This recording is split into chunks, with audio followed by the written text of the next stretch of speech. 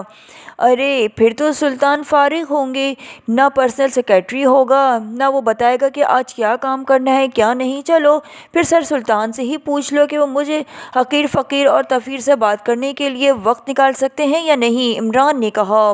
Hold کریں، دوسری طرف سے ہنستے ہوئے کہا گیا۔ آخر تم کیا چاہتے ہو عمران؟ کیوں مجھے صبح صبح تنگ کر رہے ہو؟ چند لمحوں بعد سر سلطان نے غصیلی آواز سنائی دی۔ وہ کیا کہتے ہیں، مدی لاکھ برس صحیح تو کیا ہوتا ہے، اسی طرح بیچارہ عمران لاکھ چاہے اس کے چاہنے سے اب کیا ہو سکتا ہے، البتہ اگر آپ چاہیں تو پھر چیف صاحب کے ایک کام کی تکمیل ہو سکتی ہے، اور چیف صاحب بھی اس طرح کے آفیسر ہیں، صبح صبح نادر شاہی حکم دے دیتے ہیں کہ کیا کرو اور کیا نہ کرو، انہیں اس بات کا خیال ہی نہیں ہوتا کہ سب بڑے آفیسر اب ان کی طرح فارغ بیٹھے مکھیاں تو نہیں مار رہے ہوتے۔ آخر مملکت، خداداد، پاکیزیہ، کاروبار، سلطنت چلانا کوئی مذاق ہے؟ عمران کی زبان ایک بار پھر رواں ہو گئی۔ خدا تم سے سمجھے، بتاؤ چیف نے کیا کہا ہے؟ تم سیدھی طرح بات نہیں کر سکتے؟ سر سلطان نے زچ ہوتے ہوئے کہا۔ سیدھی طرح کا مطلب ہوا ڈائریکٹ لائن، لیکن آپ نے خود ہی تو درمیان میں پی اے بٹھا رکھا ہے، اس لیے انڈائریکٹ لائن کے بغیر بات ہی نہیں ہو سکتی۔ عمران بھلا کہاں آسانی سے باز آنے والا تھا؟ تو تمہارا کیا خیال ہے کہ میں اتنا غیر ذمہ دار ہوں کہ میں نے اپنا فون مخصوص نہیں کیا ہوگا؟ سر سلطان نے انتہائی غصیلے لہجے میں کہا۔ وہ شاید عمران کی بات کو دوسری طرف لے گئے۔ ارے ارے، آج آنٹی نے کچھ ضرورت سے زیادہ ناشتہ تو نہیں کھلا دیا آپ کو؟ اصل میں مسئلہ یہ ہے کہ بیگمات 100 سالوں تک یہی سمجھتی ہیں کہ ان کے شوہر نامدار ابھی ویسے ہی جوان ہیں جیسے شادی کے روز تھے، اس لیے وہ انہیں وہی خوراک کھانے پر مجبور کر دیتی ہیں، اور نتیجہ ظاہر ہے یہی نکل سکتا ہے کہ بیچارہ شوہر دوسرے کی بات سمجھنے سے قاصر ہو جاتا ہے۔ عمران نے مسلسل بولتے ہوئے کہا، میں نے تو آج ناشتہ ہی نہیں کیا۔ اس بار سر سلطان کی مسکراتی ہوئی آواز سنائی دی۔ شاید انہوں نے یہ فیصلہ کر لیا تھا کہ اسے الجھنے کا کوئی فائدہ نہیں ہے، اس طرح غصہ دکھانے سے ان کا وقت ہی ضائع ہوتا۔ ارے ارے، کیا مطلب؟ کیا آنٹی نے کوئی بھاری فرمائش کر دی ہے؟ اگر ایسا ہے تو مجھے آپ بتائیں، میں جا کر آنٹی کو بتا دوں گا کہ آپ انتہائی ایماندار افسر ہیں، تنخواہ کے علاوہ آپ کا اور کوئی ذریعہ آمدنی نہیں ہے، اس لیے فرمائش پوری کرنا آپ کے بس کا روگ نہیں ہے۔ اور اگر اس کے باوجود بھی آنٹی بضد رہیں، کیونکہ مجھے معلوم ہے کہ خواتین اپنی فرمائش کے سلسلے میں بڑی حساس ہوتی ہیں اور آسانی سے نئی ہتھیار ڈالا کرتی۔ عمران کی زبان ایک بار پھر رواں ہو گئی تھی۔ یا اللہ، اب میں کیا کروں؟ تو ہی میری مدد کر۔ دوسری طرف سے سر سلطان کی بڑی عاجزانہ انداز کی آواز سنائی دی۔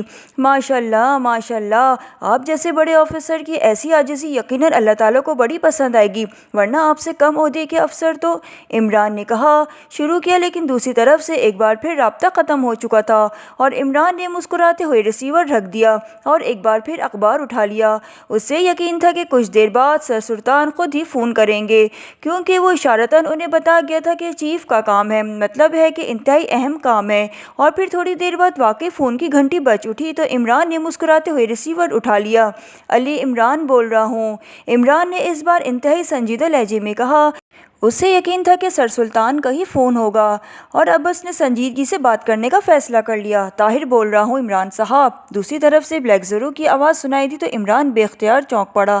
اوہ تم! میں سمجھا کہ سر سلطان کا فون ہوگا، بہرحال یہ صبح صبح کیسے فون کر دیا؟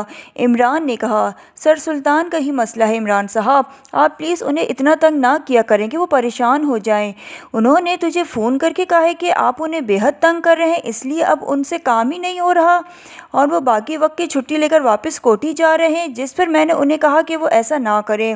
میں آپ سے بات کرتا ہوں۔ دوسری طرف سے بلیک زیرو نے مسکراتے ہوئے کہا، مطلب ہے کہ آپ بڑھاپا مکمل طور پر رنگ جما چکا ہے، بہرحال ٹھیک ہے، میں بات کرتا ہوں، عمران نے مسکراتے ہوئے کہا اور کریڈل دبا کر اس نے ٹون آنے پر سر سلطان کے نمبر ڈائل کرنے شروع کر دیے۔ PA2 سیکریٹری خارجہ۔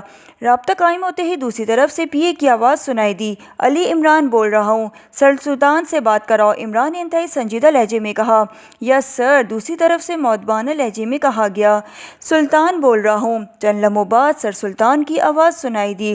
علی عمران بول رہا ہوں جناب، ایک خفیہ لیبارٹری میں کام کرنے والے سائنسدان ڈاکٹر آفتاب کو ان کی رہائش گاہ ذیشان کالونی میں ہلاک کر دیا گیا ہے۔ پولیس کا خیال ہے کہ یہ ڈاکوؤں کی واردات ہے، لیکن چیف صاحب کو جو اطلاعات ملی ہے ان کے مطابق اس میں کسی غیر ملکی تنظیم کا ہاتھ ہے۔ اسٹار لیبارٹری کے انچارج ڈاکٹر احسان صاحب انتہائی اصول پسند آدمی ہیں، وہ مجھے ڈاکٹر آفتاب کے بارے میں تفصیل نہیں بتائیں گے، اس لیے آپ سے درخواست ہے کہ آپ ان سے رابطہ کریں اور انہیں بتائیں کہ چیف کا نمائندہ خصوصی ان سے بات کرنا چاہتا ہے اور مجھے ان کا فون نمبر بھی بتا دیں۔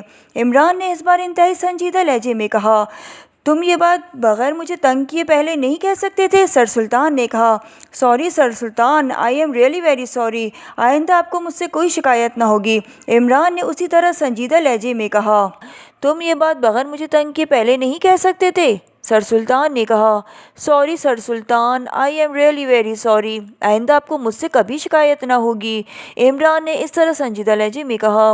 یعنی تنگ بھی خود کرتے ہو اور ناراض بھی خود ہوتے ہو؟ ٹھیک ہے، تم اپنی چیف سے کہو کہ وہ خود ڈاکٹر احسان سے بات کرے، کیونکہ میں اپنا استعفیٰ لکھ کر صدر مملکت کو بھجوا رہا ہوں، اس لیے اب یہ کام میں نہ کر سکوں گا، سر سلطان نے غصیلے لہجے میں کہا۔ استعفیٰ انگریزی میں لکھیں گے یا مقامی زبان میں؟ عمران نے اس بار مسکراتے ہوئے کہا۔ وہ سمجھ گیا تھا کہ سر سلطان کو اگر مزید تنگ کیا تو ہو سکتا ہے کہ وہ واقعی استعفیٰ دے دیں گے۔ کیوں؟ تم یہ بات کیوں پوچھ رہے ہو؟ سر سلطان نے چونک کر حیرت بھرے لہجے میں کہا، تاکہ مجھے معلوم ہو سکے کہ صدر صاحب آپ کا استعفیٰ منظور کریں گے یا نہیں، کیونکہ مجھے معلوم ہے کہ صدر صاحب بھی آپ کی طرح انتہائی اصول پسند ہے۔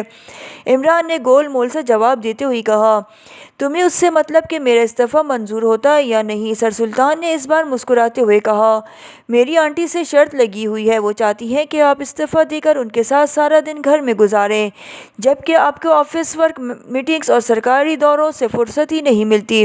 میں نے انہیں کہا ہے کہ میں آپ کو استعفیٰ دینے پر مجبور کر دوں گا، لیکن وہ میری بات نہ مان رہی تھی۔ پھر اس پر شرط لگ گئی اور انہوں نے مجھ سے وعدہ کیا ہے کہ میں آپ کو استعفیٰ دینے پر مجبور کر دوں تو وہ مجھے اپنے ہاتھ کے پکے ہوئے آلو بینگن کھلائیں گی۔ عمران نے کہا تو دوسری طرف سے سر سلطان بے اختیار کھلکھلا کر ہنس پڑے۔ تم واقعی شیطان ہو، اصل شیطان۔ تمہیں تو یہ بھی معلوم ہے کہ تمہاری آنٹی آلو بیگن سے چڑھتی ہیں۔ تم واقعی شیطان ہو، سر سلطان نے بے اختیار ہنستے ہوئے کہا۔ سوچ لیں، اگر میں نے آنٹی کو بتا دیا کہ سر سلطان آپ کو شیطان کی خالہ کہہ رہے ہیں تو پھر مجھے گلہ نہ کیجیے گا، کیونکہ آنٹی خالہ کو ہی کہا جاتا ہے، عمران نے کہا تو سر سلطان ایک بار پھر بے اختیار ہنس پڑے۔ تم سے تو بات کرنا ہی مصیبت کو دعوت دینے کے مترادف ہے۔ بہرحال میں بھی ابھی ڈاکٹر احسان کے بارے میں معلوم کر کے تمہیں فون کرتا ہوں۔ دوسری طرف سے سر سلطان نے ہنستے ہوئے کہا اور اس کے ساتھ ہی انہوں نے ریسیور رکھ دیا تو عمران نے مسکراتے ہوئے ریسیور رکھ دیا۔ اسی لمحے فون کی گھنٹی بج اٹھی تو اس نے ہاتھ بڑھا کر ریسیور اٹھا لیا۔ علی عمران بول رہا ہوں۔ طاہر بول رہا ہوں۔ علی عمران صاحب، نائران کی کال آئی ہے۔ اس نے بتایا کہ سریندر اس نے کارڈ کے بارے میں معلومات حاصل کر لی ہے۔ یہ کارڈ سویڈن میں کام کرنے والی ایک مجرم تنظیم بگ ماسٹرز کا ہے اور اس پر نیچے جو کراس بنا ہوا ہے اس کا مطلب ہے کہ اس کارڈ کے بدلے بگ ماسٹر $10 لاکھ دینے کی گارنٹی دیتے ہیں۔ اس سریندر کا تعلق بگ ماسٹر کے کسی زیرو سیکشن سے ہے جس کا چیف راجر ہے۔ راجر نے اسے یہ کارڈ بھجوا دیا تھا کہ وہ پاکیشیا میں اپنے کسی ایسے آدمی کو دے جو اس پر اعتماد کا پورا اترتا ہے، اور اس سے کہہ دیا جائے کہ جب کوئی سویڈیشن لڑکی جس کا نام روز میری ہو اس کے پاس پہنچ کر اپنا تعارف کرائے تو اسے یہ کارڈ دے دیا جائے۔ پاکیشیا میں جیگر کلب کا مالک جیگر اس سریندر کا واقف تھا۔ اس نے یہ کارڈ اسے دے دیا اور اس سلسلے میں کچھ معاوضہ بھی دیا، اور پھر اس نے راجر کو بتا دیا کہ وہ سویڈیشن لڑکی یہ کارڈ جیگر کلب کے مالک جیگر سے لے سکتی ہے، اور بس، اس لیے زیادہ علم نہیں ہے۔ بلیک زیرو نے تفصیل بتاتے ہوئے کہا۔ اس راجر کے بارے میں کوئی تفصیل معلوم کی ہے؟ عمران نے پوچھا۔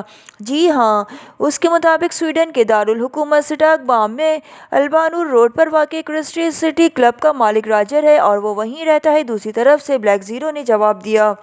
اس سریندر کا کیا ہوا؟ کیا وہ زندہ ہے یا نہیں؟ عمران نے پوچھا۔ اسے پوچھ گچھ کے بعد گولی مار دی گئی تھی، بلیک زیرو نے جواب دیتے ہوئے کہا۔ اوکے ٹھیک ہے، اب بات واضح ہو گئی ہے، عمران نے ایک طویل سانس لیتے ہوئے کہا۔ کون سی بات؟ بلیک زیرو نے چونک کر پوچھا۔ انسپکٹر ریاض صبح صبح میرے فلیٹ پر آیا تھا، وہی انسپکٹر ریاض جس نے روز میری کے بیگ سے کارڈ نکالا تھا۔ اس نے معصوم ہو کر بتایا تھا کہ میری ٹیکسی میں بیٹھ کر ذیشان کالو میں واقع ایک کوٹھی پر گئی جہاں ایک خفیہ لیبارٹری میں کام کرنے والا سائنسدان ڈاکٹر آفتاب رہائش پذیر تھا، اور پھر وہ روز میری اس کالونی سے واپس ایئرپورٹ پہنچی اور سویڈن چلی گئی، جبکہ اس ڈاکٹر آفتاب کی لاش اس کو کوٹھی سے ملی ہے۔ اس وقت ڈاکٹر آفتاب کوٹھی میں اکیلا تھا، اسے گولیاں مار کر ہلاک کیا گیا ہے۔ پولیس اسے ڈکیتی کا کیس سمجھ رہی ہے، جبکہ انسپکٹر ریاض کا خیال ہے کہ ڈاکٹر آفتاب کو روز میری نے ہلاک کیا ہے۔ وہ اس کی تحریری رپورٹ ڈیڈی کو پیش کرنا چاہتا تھا، لیکن میں نے اسے منع کر دیا اور وہ کارڈ اس سے لے لیا ہے، کیونکہ انسپکٹر ریاض کی بات سن کر میں سمجھ گیا تھا کہ واقعی اس روز میری نے ہی ڈاکٹر آفتاب کو ہلاک کیا ہوگا، اور میں خود اس معاملے کی مزید تحقیقات کرنا چاہتا تھا کیونکہ ڈاکٹر آفتاب کسی خفیہ لیبارٹری سے متعلق تھا۔ پھر میں نے سردار کو فون کر کے ڈاکٹر آفتاب کے بارے میں معلومات حاصل کی تو انہوں نے صرف اتنا بتایا کہ ڈاکٹر آفتاب جراثیمی بموں پر کام کرتے ہیں اور ان کا تعلق اسٹار لیبارٹری سے ہے جس کے انچارج ڈاکٹر احسان ہے جو انتہائی اصول پسند ہے، اس لیے وہ سردار کے کہنے پر ڈاکٹر آفتاب کے کام کے بارے میں کچھ نہیں بتائیں گے۔ جس کے بعد میں نے سر سلطان کو فون کیا، لیکن میری زبان کی کھجلی نے کام دکھایا اور سر سلطان کو مجبوراً تم سے بات کرنا پڑی۔ بہرحال اب وہ اس بارے میں کام کر رہے ہیں، لیکن اب نائران کی اطلاع کے بعد بات کنفرم ہو گئی ہے کہ بگ ماسٹر اور ڈاکٹر آفتاب کے درمیان کوئی ڈیل تھی جس میں $10 لاکھ کا یہ کارڈ اسے دے کر کچھ لے جانا تھا، لیکن یہ کارڈ انسپکٹر ریاض نے اڑا لیا، جس کی وجہ سے روزمیری کو اسے ہلاک کر کے اس سے کچھ حاصل کرنا پڑا، اور اسی طرح فوری واپس چلے جانے کے مطلب یہ ہے کہ وہ بہرحال جو کچھ کارڈ دے کر حاصل کرنا چاہتی تھی اس نے حاصل کر لیا تھا۔ عمران نے پوری تفصیل بتاتے ہوئے کہا، اوہ یہ تو واقعی انتہائی سیریس مسئلہ ہے۔ بلیک زیرو نے تشویش بھرے لہجے میں کہا، ہاں میرا بھی یہی خیال ہے کہ ڈاکٹر آفتاب کو لازماً کوئی فارمولہ روزمیری کے حوالے کیا ہوگا، لیکن اصل مسئلہ یہ ہے کہ بگ ماسٹر تو مجرم تنظیم ہے، اس کا یہ کام نہیں ہے کہ وہ اس انداز میں فارمولہ حاصل کرتی پھرے، اور پھر اس کا دائرہ کار یورپ تک محدود ہے، اس لیے لامحالہ یہ کام اس نے کسی خصوصی پارٹی کے کہنے پر ہی کیا ہوگا، اور یہ خصوصی پارٹی کافرستان بھی ہو سکتا ہے اور کوئی اور ملک یا تنظیم بھی۔ عمران نے جواب دیتے ہوئے کہا، آپ کی بات درست ہے، آپ نے اچھا کیا کہ انسپکٹر ریاض کو کور کر لیا، اب تو یہ کیس پاکی شیعہ سیکرٹ سروس کا ہی بن گیا ہے۔ بلیک زیرو نے کہا، ہاں میرا پہلے سے یہی خیال تھا، بہرحال ٹھیک ہے، یہ اچھا ہوا ہے کہ ہمیں اس بارے میں اطلاع مل گئی، اگر انسپکٹر ریاض یہ کارڈ حاصل نہ کرتا تو ہمیں واقعی معلوم نہ ہو سکتا تھا، عمران نے جواب دیتے ہوئے کہا، اور اس کے ساتھ ہی اس نے خدا حافظ کہہ کر ریسیور رکھ دیا۔ تھوڑی دیر بعد فون کی گھنٹی بج اٹھی تو عمران نے ایک بار پھر ہاتھ اٹھا کر ریسیور اٹھا لیا۔ علی عمران MSc آکسن بول رہا ہوں۔ عمران نے اپنی عادت کے مطابق پوری ڈگریوں سمیت نام بتاتے ہوئے کہا، شکر ہے کہ تم نے اتنی ہی ڈگریاں حاصل کی ہیں، ورنہ شاید پوری دنیا کی ڈگریاں مجھے زبانی یاد ہو جاتی۔ دوسری طرف سے سر سلطان کی مسکراتی ہوئی آواز سنائی دی، کمال ہے، آخر میں یونیورسٹی کا نام لینے کا مقصد تو یہی ہوتا ہے کہ اس یونیورسٹی میں جتنی بھی ڈگریاں دی جاتی ہیں وہ بھی ساتھ ہی سمجھ لی جائیں۔ عمران نے مسکراتے ہوئے جواب دیا تو سر سلطان بے اختیار ہنس پڑے۔ بہرحال ڈاکٹر احسان سے بات ہو گئی ہے، تم انہیں فون کر لو، سیکرٹ سروس کے چیف کے نمائندہ خصوصی ہونے کی وجہ سے تمہارا ساتھ وہ مکمل تعاون کریں گے، سر سلطان نے کہا، اور اس کے ساتھ ہی انہوں نے فون نمبر بھی بتا دیا۔ شکریہ، عمران نے مسکراتے ہوئے کہا، اور پھر کریڈل دبا کر اس نے ٹون آنے پر سر سلطان کا بتایا ہوا نمبر ڈائل کر دیا۔ Star laboratory. رابطہ قائم ہوتے ہی دوسری طرف سے ایک مردانہ آواز سنائی دی، ڈاکٹر احسان صاحب سے بات کرائیں، میں علی عمران بول رہا ہوں، نمائندہ خصوصی پاکی شیعہ سیکرٹ سروس۔ عمران نے سنجیدہ لہجے میں کہا، یس سر، ہولڈ آن کریں۔ دوسری طرف سے اس بار انتہائی مؤدبانہ لہجے میں کہا گیا، شاید ڈاکٹر احسان نے فون آپریٹر کو اس بارے میں پہلے ہی خصوصی ہدایت دے دی تھی۔ ہیلو، ڈاکٹر احسان بول رہا ہوں۔ چند لمحوں بعد ایک بھاری اور باوقار آواز سنائی دی، ڈاکٹر صاحب میں علی عمران بول رہا ہوں، سر سلطان نے ابھی آپ کو میرے بارے میں بتایا ہوگا۔ عمران نے کہا، جی ہاں فرمائیے۔ دوسری طرف سے جواب دیا گیا، آپ کی لیبارٹری میں ایک سائنسدان ڈاکٹر آفتاب کام کرتے تھے، انہیں ان کی رہائش گاہ پر ہلاک کر دیا گیا ہے، ان کے بارے میں تفصیلات معلوم کرنی ہیں۔ عمران نے کہا، یہ کیا کہہ رہے ہیں آپ، ڈاکٹر آفتاب کو ہلاک کر دیا گیا ہے؟ ڈاکٹر آفتاب تو زندہ ہیں اور اس وقت بھی وہ لیبارٹری میں موجود ہیں، دوسری طرف سے حیرت بھرے لہجے میں کہا گیا تو عمران بے اختیار اچھل پڑا، اس کے چہرے پر حقیقی حیرت کے تاثرات ابھر آئے تھے۔ اوہ کیا واقعی؟ عمران نے انتہائی حیرت بھرے لہجے میں کہا، جی ہاں، ابھی آپ کے فون آنے کے چند لمحے پہلے ہی وہ میرے آفس میں موجود تھے، ڈاکٹر احسان نے کہا، کیا ان سے بات ہو سکتی ہے؟ عمران نے کہا، ہاں کیوں نہیں، آپ ہولڈ کریں، میں انہیں بلاتا ہوں۔ دوسری طرف سے کہا گیا تو عمران کا ہاتھ بے اختیار اپنے سر پر پہنچ گیا، اس کے ذہن میں دھماکے ہو رہے تھے۔ ہیلو، میں ڈاکٹر آفتاب بول رہا ہوں۔ تھوڑی دیر بعد ایک اور مردانہ آواز سنائی دی، ڈاکٹر صاحب آپ کی رہائش گاہ دارالحکومت میں ہے؟ عمران نے کہا، میری رہائش گاہ؟ کیا مطلب، کون سی رہائش گاہ کی بات کر رہے ہیں آپ؟ میں تو اپنی فیملی سمیت یہاں لیبارٹری میں ہی رہتا ہوں، یہاں کا سسٹم ہی ایسا ہے، ڈاکٹر آفتاب نے جواب دیتے ہوئے کہا، ذیشان کالونی میں تو آپ کی کوئی رہائش گاہ نہیں ہے؟ عمران نے ہونٹ چباتے ہوئے کہا، جی نہیں، میں تو اس کالونی کا نام ہی پہلی بار سن رہا ہوں۔ دوسری طرف سے کہا گیا، اوکے، آپ فون ڈاکٹر احسان صاحب کو دیں۔ عمران نے کہا، ہیلو، ڈاکٹر احسان بول رہا ہوں۔ چند لمحوں بعد ڈاکٹر احسان کی آواز سنائی دی، آئی ایم سوری ڈاکٹر احسان صاحب، آپ کو اور ڈاکٹر آفتاب کو تکلیف ہوئی، دراصل ذیشان کالونی میں ایک صاحب جن کا نام ڈاکٹر آفتاب تھا کو ہلاک کر دیا گیا ہے۔ میں نے جب سرداور سے اس بارے میں بات کی تو انہوں نے آپ کی لیبارٹری کے بارے میں بتایا۔ بہرحال وہ کوئی اور ڈاکٹر آفتاب ہوں گے۔ عمران نے کہا، ویسے میرے خیال میں وہ سائنسدان نہیں ہو سکتے، کیونکہ پاکیزہ میں جتنے بھی سائنسدان کام کر رہے ہیں میں ان کے بارے میں جانتا ہوں، اور ڈاکٹر آفتاب صرف ایک ہی ہیں۔ ڈاکٹر احسان نے کہا، اوکے شکریہ، خدا حافظ۔ عمران نے کہا، اور ریسیور رکھ کر اس نے دونوں ہاتھوں اپنے سر پکڑ لیا۔ چند لمحوں بعد اسی انداز میں بیٹھا رہا، پھر اس نے ریسیور اٹھایا اور تیزی سے نمبر ڈائل کرنے شروع کر دیے۔ X2۔ رابطہ قائم ہوتے ہی دوسری طرف سے بلیک زیرو کی مخصوص آواز سنائی دی۔ علی عمران بول رہا ہوں، طاہر آج تمہارے نمائندہ خصوصی کے ساتھ ہاتھ ہو گیا ہے۔ عمران نے کہا، ہاتھ ہو گیا؟ کیا مطلب؟ اس بار بیسک زیرو نے اپنے اصل آواز میں حیرت بھرے لہجے میں کہا تو عمران نے اسے تفصیل بتا دی۔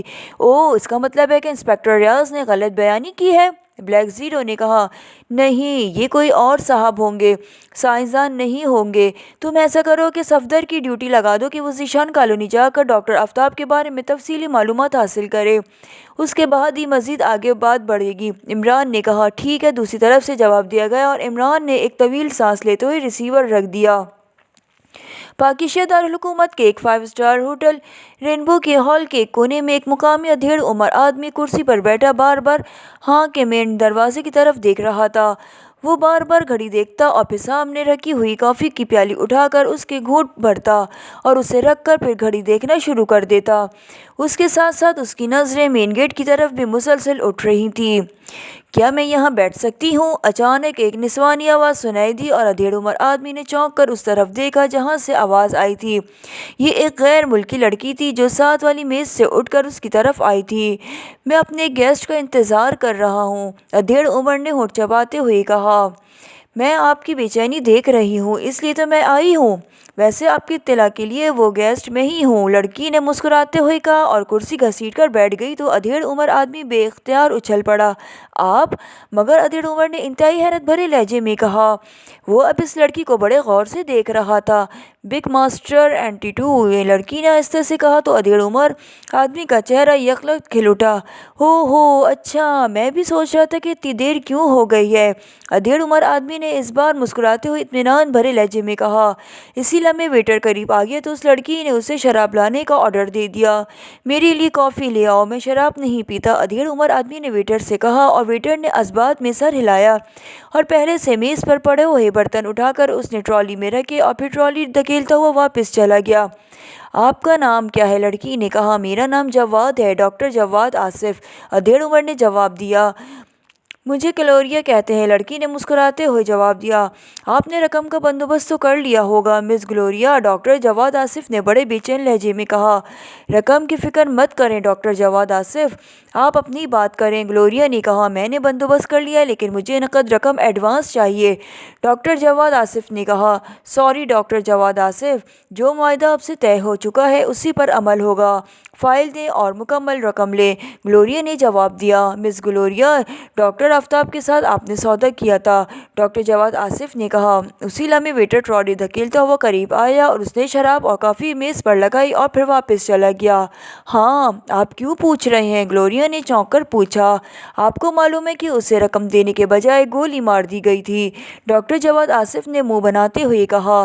نہیں، ایسا نہیں ہوا ڈاکٹر جواد آصف، انہوں نے گارنٹی کارڈ طلب کیا تھا، انہیں گارنٹی کارڈ دے دیا گیا اور پھر یہ گارنٹی کارڈ ایکریمیا میں کیش کرایا گیا۔ یہ تو یہاں آ کر مجھے معلوم ہوا ہے کہ انہیں ہلاک کر دیا گیا ہے۔ اس کا مطلب ہے کہ ان کا کوئی ساتھی تھا جو اسے اس کارڈ کی اہمیت کا علم تھا، اس نے ڈاکٹر آفتاب کو ہلاک کر کے وہ کارڈ لیا اور اسے کیش کرا لیا۔ ہماری تنظیم کبھی وعدہ خلافی نہیں کرتی اور ہمیں رقم سے کوئی دلچسپی نہیں ہوتی، گلوریا نے جواب دیتے ہوئے کہا۔ ٹھیک ہے، لیکن مجھے کوئی گارنٹی کارڈ نہیں چاہیے، نقد رقم چاہیے، ڈاکٹر جواد آصف نے جواب دیتے ہوئے کہا۔ گارنٹی کارڈ تو ڈاکٹر آفتاب کی خواہش پر انہیں دیا گیا تھا، ورنہ ہم نے تو انہیں بھی نقد رقم کی آفر کی تھی، لیکن وہ یہاں پاکیزہ پہ نقد رقم حاصل ہی نہ کرنا چاہتے تھے۔ بہرحال اب تو آپ پر نظر ہے کہ آپ کب کام مکمل کرتے ہیں۔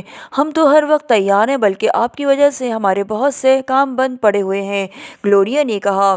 کل کام ہو جائے گا، ڈاکٹر جواد آصف نے کہا۔ اوہ ویری گڈ، تو پھر آپ کون سا اسپاٹ رکھیں گے؟ رقم لینے اور مال دینے کے لیے گلوریا نے مسرت بھرے لہجے میں کہا۔ رقم آپ بیگ میں لے آئیں گے اور آپ کل شام 7 بجے نیشنل گارڈن کے روز سیکشن میں پہنچ جائیں، وہاں آپ سے رقم لے کر آپ کو فائل دے دی جائے گی، ڈاکٹر جواد آصف نے جواب دیتے ہوئے کہا۔ اوکے، میں کل شام 7 بجے آپ کا وہاں انتظار کروں گی، لیکن یہ بات سن لیں کہ فائل کو چیک کیا جائے گا، اس کا ماہر میرے ساتھ ہوگا اور اس کے بعد رقم آپ کو دی جائے گی۔ ہم ہر کام صاف ستھرے انداز میں کرنے کے عادی ہیں، گلوریا نے کہا۔ بے شک، چیک کر لیں، ڈاکٹر جواد آصف نے کہا، اور اس کے ساتھ ہی اس نے ویٹر کو اشارہ کیا اور ویٹر کے آنے پر اس نے جیب سے ایک بڑا نوٹ نکال کر اس کی طرف بڑھا دیا اور پھر اٹھ کھڑا ہوا۔ اوکے مس گلوریا، اب کل شام ملاقات ہوگی، ڈاکٹر جواد آصف نے کہا، اور گلوریا نے اس بات میں سر ہلا دیا تو ڈاکٹر جواد آصف تیز تیز قدم اٹھاتا ہوا بیرونی دروازے کی طرف بڑھ گیا۔ اس کے جانے کے بعد گلوریا اٹھی اور تیز تیز قدم اٹھاتی ہوئی وہ بھی بیرونی دروازے کی طرف بڑھتی چلی گئی۔ سامعین، کہانی کا پہلا حصہ یہاں پر اپنے اختتام پر پہنچتا ہے۔ آگے کے ایڈونچر کے لیے نئے پارٹ کا انتظار کیجیے۔ FM اسٹوریز کو سپورٹ کیجیے، ہمارے چینل کو لائک اینڈ سبسکرائب کیجیے۔ جزاک اللہ، اللہ حافظ۔